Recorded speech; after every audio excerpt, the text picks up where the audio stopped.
Bro Punjab వాళ్ళు ఖచ్చితంగా match గెలుస్తారని నాకు ఆ మూమెంట్ చూసిన తర్వాత అర్థమైపోయింది. ఇంతకు ఆ మూమెంట్ ఏంటి అంటావా?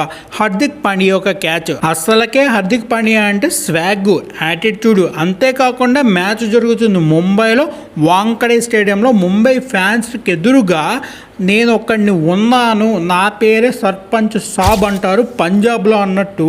శ్రేయస్ అయ్యర్ హార్దిక్ పాండ్యా ఒక క్యాచ్ కంప్లీట్ చేసిన తర్వాత ఇచ్చిన సెలబ్రేషన్ చూస్తే ఈరోజు పంజాబే ఖచ్చితంగా మ్యాచ్ గెలిచిద్దని నాకైతే అనిపించింది. అసలు ఆ క్యాచ్ ఏమన్నా క్యాచ్, మామూలు కాదు, మైండ్ మతాబయ్యే క్యాచ్ పట్టాడు జావియర్. దాన్ని హెల్ప్ చేశాడు శ్రేయస్ అయ్యర్. కానీ బ్రో ఆ శ్రేయస్ అయ్యర్ బౌండరీ రోప్ దగ్గర ఇచ్చిన ఎఫర్ట్కి ముంబై డగౌట్లో ఉన్న సూర్యకుమార్ యాదవ్, రోహిత్ శర్మ మొహాలు చూసుకొని నోరు ఎల్లబెడతారు బ్రో.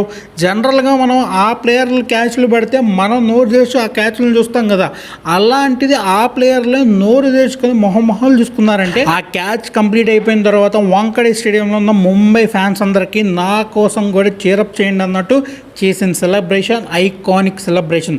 ఆ సెలబ్రేషన్ చూసిన తర్వాత నాకు ఖచ్చితంగా అర్థమైపోయింది ఈరోజు శ్రేయస్ అయ్యర్ బ్యాటింగ్లో నిలబడతాడు.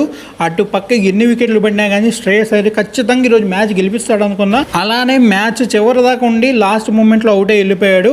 ఐపీఎల్లో ఇప్పుడు దాకా పట్టిన అన్ని క్యాచెస్లో ఈ రిలే క్యాచ్ ఖచ్చితంగా ఉంటుంది బ్రో. టాప్ 5లో సూపర్ ఎఫర్ట్ ఇచ్చాడు. మీరు కనుక చూస్తే ఆ క్యాచ్ని శ్రేయస్ అయ్యర్ బౌండరీ రోప్ దగ్గర గాల్లోకి బాల్ వేసిన తర్వాత పడిపోతూ కూడా జావియర్ కట్టిగా తీసుకున్నాడా లేదా అని ఒక లుక్ ఇస్తాడు. ఆ లుక్ అయితే మామూలుగా లేదు. ఈ వీడియో నచ్చితే లైక్ చేయండి. మరిన్ని వీడియోస్ కోసం మన పేజ్ని ఫాలో చేసి సబ్స్క్రైబ్ అయితే చేయండి.